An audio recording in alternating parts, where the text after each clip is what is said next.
The first thing I saw when I came back to Millcreek was a woman in black jeans standing on a ladder, holding a paper moon over her head and threatening to fire a fog machine. Gary, if that thing coughs smoke before Act 2, I will haunt your family politely but forever. Half the community theater laughed. The other half looked terrified of her clipboard. I stood in the aisle with a cardboard box against my hip, smelling dust, paint, and the same old velvet seats I used to hide behind when I was 12. I had come there to drop off things my mother found in her attic before she sold the house. Old programs, a cracked snow globe from a Christmas show, a friendship bracelet I had not seen in 20 years. I had not come there looking for June Bell. But there she was. June at 32 was not the girl I remembered, with grass stains on her knees and two uneven braids. She had grown into the kind of woman who could silence a room by lifting one eyebrow. Her hair was pinned up with a pencil. There was blue painter's tape on her sleeve. She moved like every inch of that stage belonged to her because she had earned it. I'm Eli Harper, 33 years old, and 3 days earlier I had transferred back as a passenger rail conductor on the Millcreek line. It was supposed to be simple: a steadier route, a cheaper apartment, a chance to stop living like every town was a place I was passing through. Then June looked down from that ladder and saw me. The room didn't stop. I did. Her mouth opened a little, not in surprise exactly. More like she had heard a song from another room and recognized it before she knew why. "Eli Harper," she said. Somebody dropped a coil of cable. The fog machine coughed once. June pointed without looking. "Gary?" "Sorry," I lifted the box. "Your aunt said I could leave these in the office." My aunt says a lot of things when she wants free labor. A woman with silver hair and a measuring tape around her neck poked her head out from behind a rack of costumes.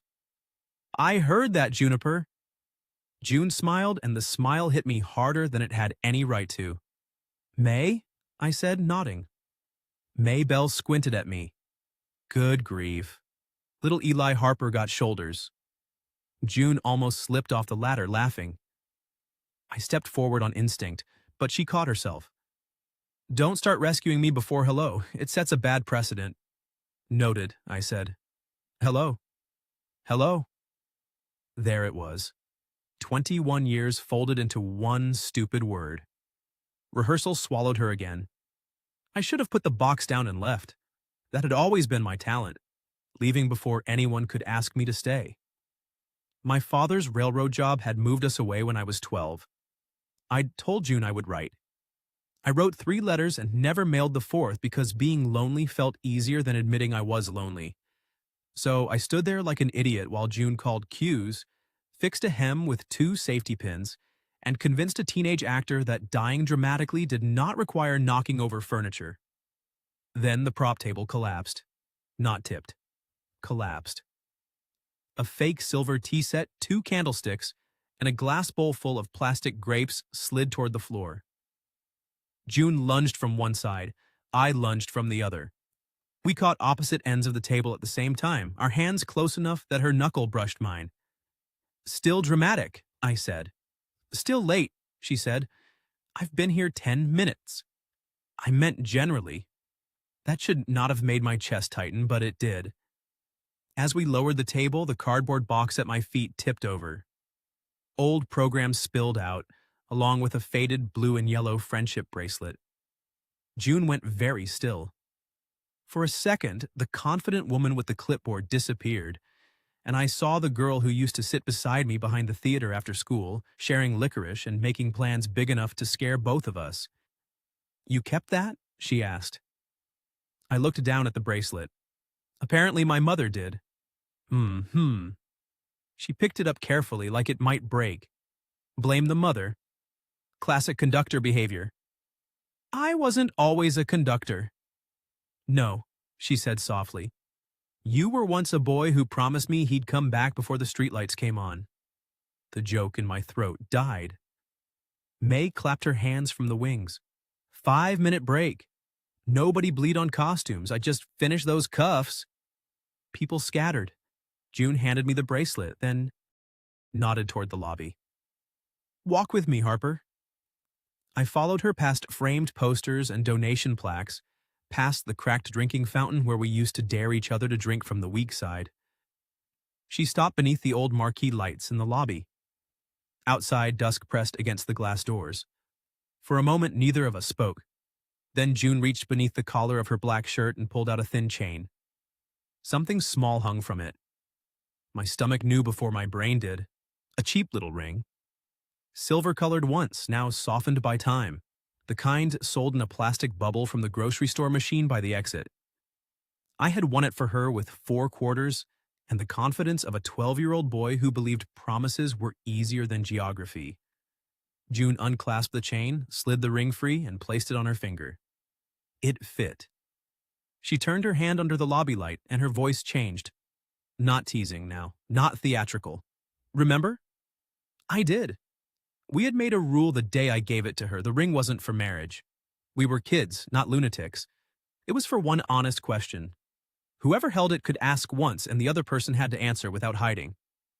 My mouth went dry. June looked at me across all the years I had not earned. You came home for the rail post, she said. I know that. But I'm asking with the ring, Eli. Her fingers trembled once before she steadied them. Did any part of you come back for me? There are questions that give you room to lean away. June's didn't. The ring caught the lobby light between us, cheap metal shining, like it had no idea how much damage it could do. I wanted to say yes. Not because it was true, but because she deserved the kind of answer that made 21 years sound romantic instead of careless. I wanted to make myself better in the story. But the rule had been mine too. No, I said. June's face did not change, which somehow made it worse. I swallowed. I didn't know you'd still be here. I didn't know you'd be at the theater. I came back because the rail post opened and because my mother sold the house and because I was tired of renting rooms I never learned how to sleep in. Her eyes stayed on mine. But, I said, and my voice came out rougher than I meant it to, I think some part of me came back to the last place I remembered wanting to stay. June looked down at the ring. That's not the answer I hoped for, she said. I know. But it sounds like the truth. It is. She took a breath, then nodded once, as if she had put something heavy down. I should have stopped there. A careful man would have stopped there. A decent man might have apologized, returned to his little apartment over the hardware store, and let June keep whatever peace she had built without me. Instead, I heard myself say, Can I ask something without the ring? Her mouth tilted. Risky. Have dinner with me. It's almost 10. Then breakfast. It's still almost 10. There used to be a place by the highway that served pancakes all night. Lou's, she said. Still does. Still has terrible coffee. I remember terrible coffee fondly. No, you remember putting 6 creams in it and pretending to be grown. I smiled because she did, and the lobby seemed to remember how to breathe. June slid the ring off her finger and held it in her palm. I'm not saying yes because of this. I wouldn't want you to. I'm saying yes because I'm curious whether you became interesting or just taller. That's fair. And because 12-year-old me had terrible taste but excellent instincts. I pressed a hand to my chest. That may be the nicest insult I've ever received. Don't get attached. I can do better. Lou's Diner had new vinyl booths and the same cracked sugar dispensers. June ordered hash browns with hot sauce and coffee black. I ordered pancakes, then changed to eggs when she gave me a look. You let a woman with a clipboard intimidate your breakfast? She asked. I respect authority. You never respected authority. I became a conductor. That's not authority. That's synchronized patience in a hat. I laughed, and it startled me how good it felt. For a while we talked like people stepping across a frozen pond, testing each patch. Her Aunt May had raised her after her mother got sick. The theater had become a job, then a habit, then the one place June could make chaos enter from stage left on cue. I told her about years of rail lines and hotels, mornings in cities where I knew the station announcements better than any neighbor's name. Then she said, You never said goodbye. The fork stopped halfway to my mouth. When we moved, I asked, though I knew. You said you'd come over after packing. You didn't. I waited on the back steps with 2 grape sodas until my aunt made me come in. I closed my eyes. I wrote you letters, I said. I got 3. There was a 4th. Was it the goodbye? Yes.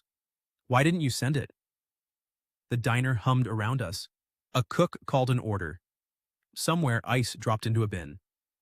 Because if I sent it, I said, then I'd have to admit I was gone. And if I didn't say goodbye, I could pretend leaving wasn't something I had done to you. June stirred her coffee, though she hadn't added anything to it. I got good at that, I said, leaving people first, or halfway, or in a way where nobody could accuse me of breaking a promise because I never quite made one. That sounds lonely. It was efficient. That's not a defense. No. Her expression softened, but she didn't rescue me from it. I liked that less and trusted it more. After breakfast, I walked her back to the theater because her car was parked there and because neither of us suggested ending the night. The building was dark except for a ghost light on stage. June unlocked the side door and waved me in. I want to show you something, she said. If this is where you reveal the fog machine finally won, Gary wishes. She led me onto the stage. Without the cast, the painted set looked unfinished and intimate, like a secret still deciding whether to be told. June crossed to a speaker, tapped her phone, and music rose soft through the dark. It wasn't local theater music, it was bigger. Strings, percussion, a woman's voice cutting through like a road opening. June stood in the center of the stage, listening. This is from the show? I asked. The touring production. She looked at me. I leave in 19 days. The words landed cleanly, no drama, no apology. For how long? 9 months.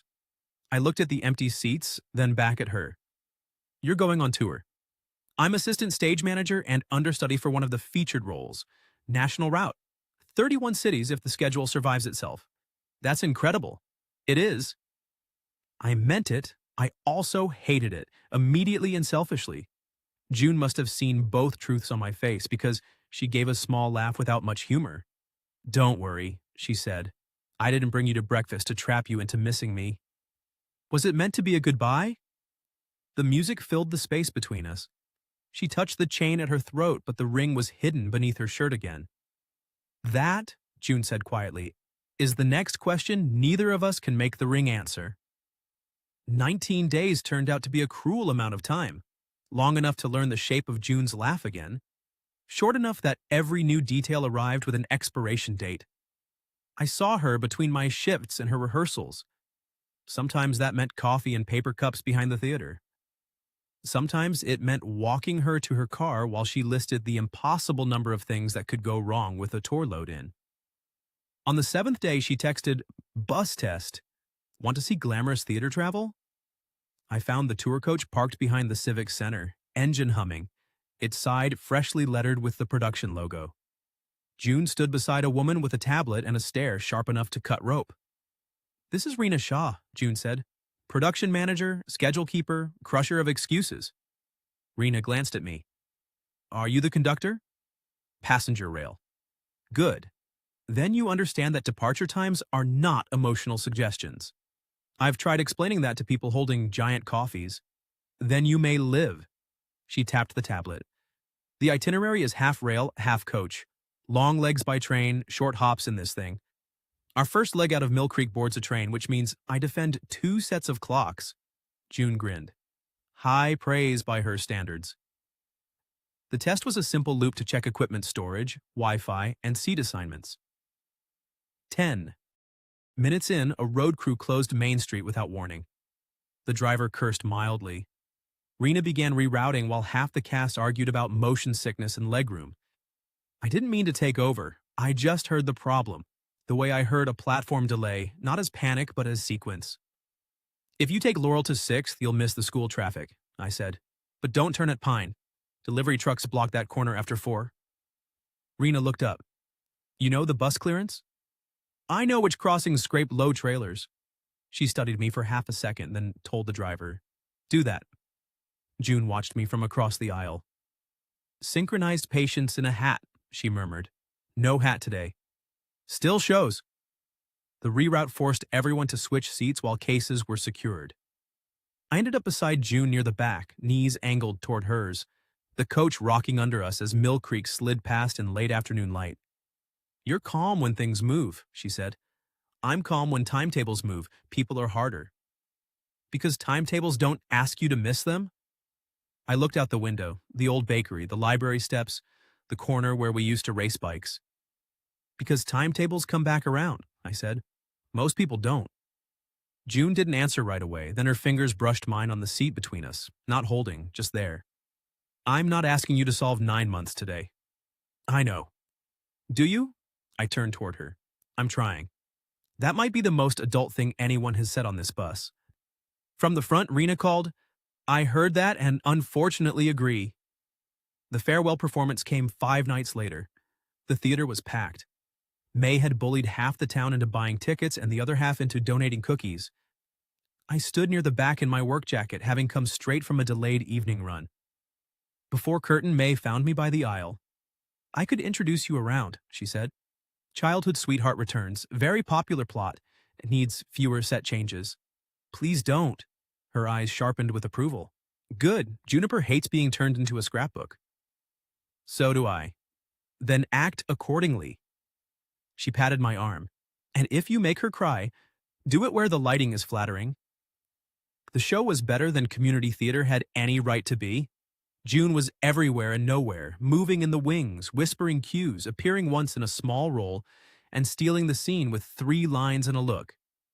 She belonged to the machinery and the magic equally. After the final applause, people crowded her. Someone from high school clapped me on the shoulder and said, "You're the boy who gave her that ring, right? Man, that's a story." I stepped away before nostalgia could put words in my mouth. When I found June backstage, she was alone for the first time all night, barefoot on the painted floor, headset around her neck. "Everyone keeps trying to introduce me as your friend from childhood," she said. "I know." "And?" I moved closer. "I'm not here as that." Her face went still. "I was," I admitted. "At first. Maybe I didn't know how not to be. But right now, I'm the man asking what you want now." The ghost light glowed behind her. June exhaled as if she had been carrying a cue too long. "What I want now," she said, "is 5 minutes where nobody needs me to make an exit happen." I offered my hand. "Dance? There's no music." "There's always some in a theater, isn't there?" "That is a terrible line." "I know." She took my hand anyway. We moved slowly on the cleared stage, between taped marks and abandoned props. At first it was a joke. Then her palm settled against my shoulder, and mine found her waist, and the room changed shape around us. "I'm attracted to you," she said, so plainly I almost missed a step. I laughed once, breathless. "I'm trying very hard to be respectful about how attracted I am to you." "Respectful is nice." I hear a but. "But if you only kiss me in your head, I'll be offended." So I kissed her. Not like a boy with a vending machine ring and no idea what leaving cost. Like a man who knew 19 days was not enough and kissed her anyway. I pulled back first because I was trying to be decent. June made a small, impatient sound, caught the front of my jacket, and pulled me back. The second kiss was hers. Later, while she gathered her things, a binder slipped from a chair and papers fanned across the stage. I knelt to help. A small cream envelope slid out from between rehearsal notes and a freshly printed tour itinerary. Bell and Finch Jewelers.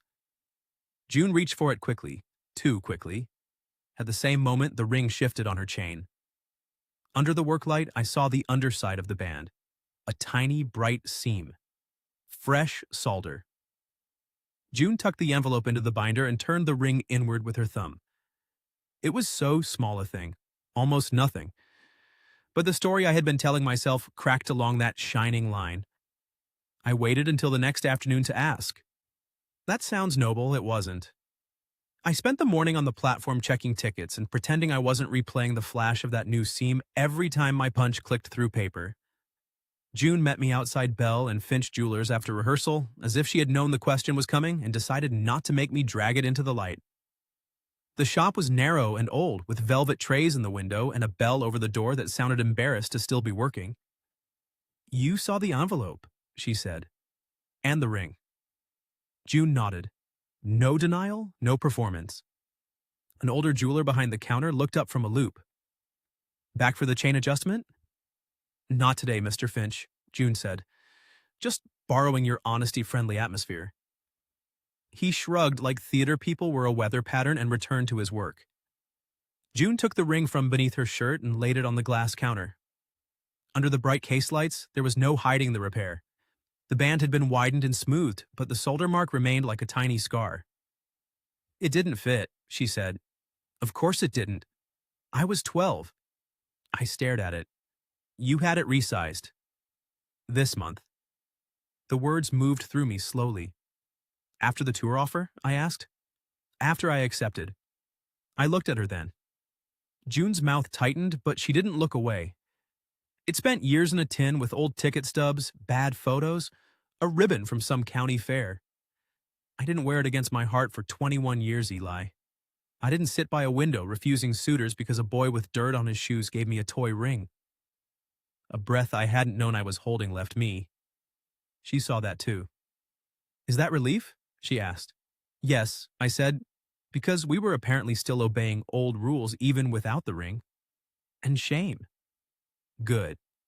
I laughed once, not because it was funny. June touched the glass near the ring. When I got the tour, I was happy. Terrified, but happy. Then I kept thinking about leaving again with a question I had never asked. Not because I needed you to be the answer, because I was tired of pretending not asking was the same as being brave. So you fixed it. I made it fit the present, she said, and that's all. That should have made everything easier. Instead, it made everything real. Outside, we walked without a plan until we ended up by the river path. The cottonwoods were just starting to yellow, and the afternoon trains called from the far crossing. I want to try, I said. June stopped. I don't mean 19 dramatic days, I said. I mean after you leave, exclusive. Calls, visits, schedules. I get rail passes. I can come when I have leave. You'll have breaks.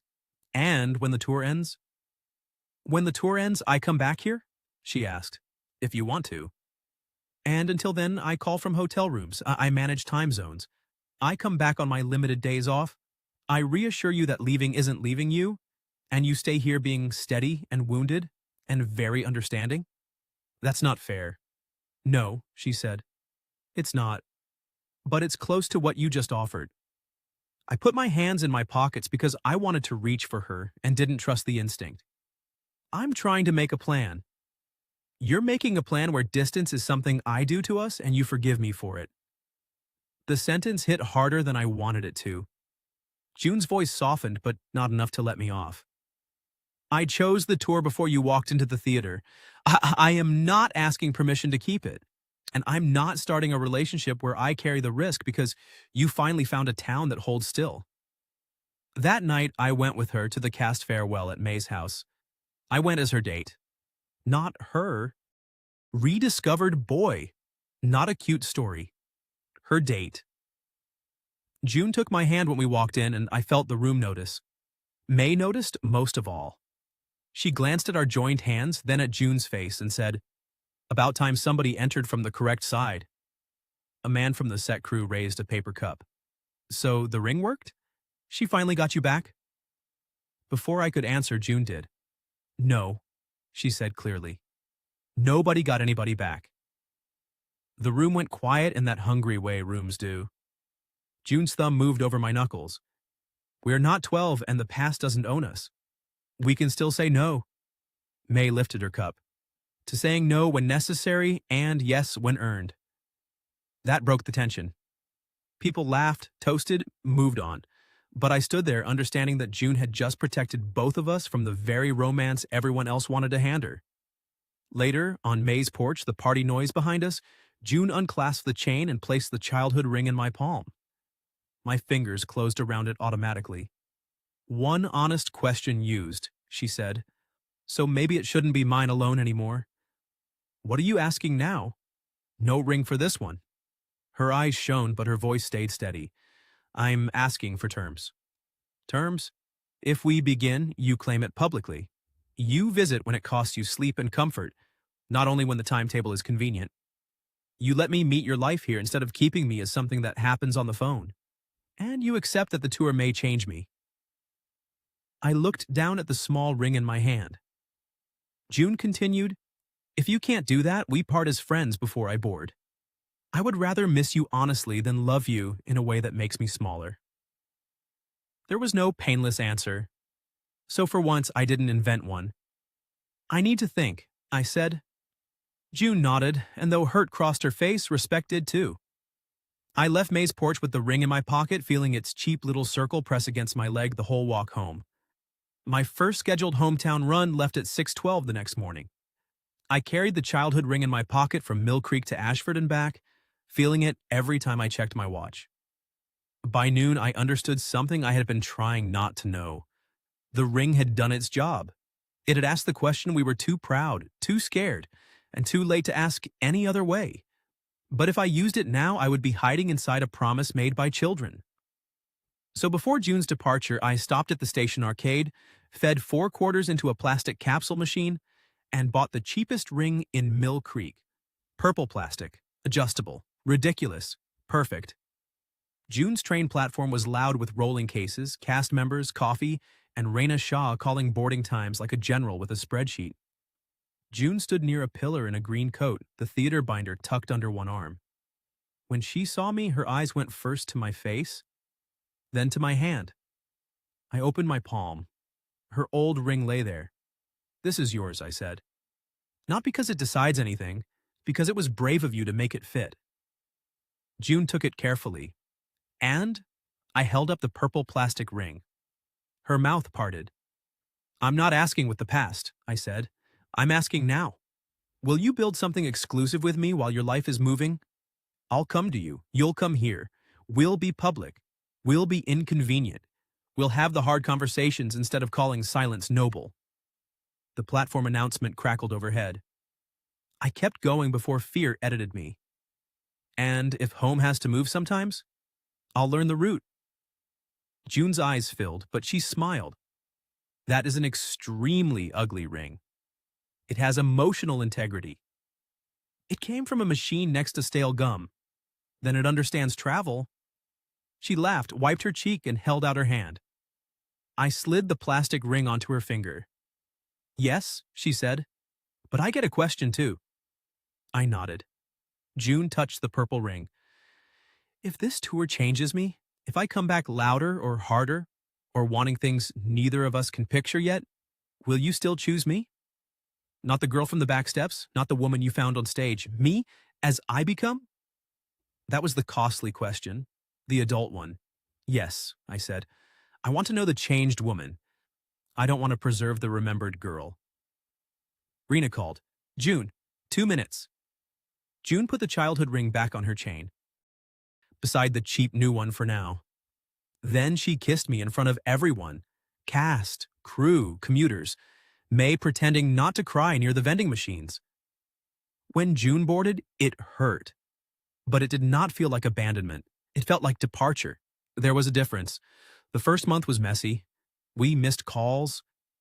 I slept badly before my first trip to see her in Denver and worse on the way back. She cried once from a hotel laundry room because a queue had gone wrong, and she was tired of being competent. I did not tell her to come home. I asked what she needed, then used 2 days of leave and a rail pass to show up with decent coffee and clean socks. We ate cold pizza on the floor of her hotel room while she read me the load-in schedule like a bedtime story, marking each city with her thumbnail like a campaign. On her first break, she rode my full route from Millcreek to Ashford, sitting near the back watching me work. At the end, she said, "I think I understand why you love it. Because everything runs on time?" She looked at the dark window where our reflections sat side by side. Because leaving can also mean returning. 9 months later, June came back to Millcreek with 2 outcases, a stronger voice, and no apology. She kept the town as her base, not her cage. She took shorter tours. I learned airport terminals, bus bays, and the art of sleeping badly but gladly in unfamiliar cities. A year after that platform morning, I proposed after one of June's closing nights. Not on stage. She would have murdered me. I asked in the empty lobby beneath the marquee lights, where she had once held up a dime store ring and asked if any part of me had come home for her. This time, the ring was real. She said yes before I finished the sentence, then made me finish it anyway because, as she put it, craft matters.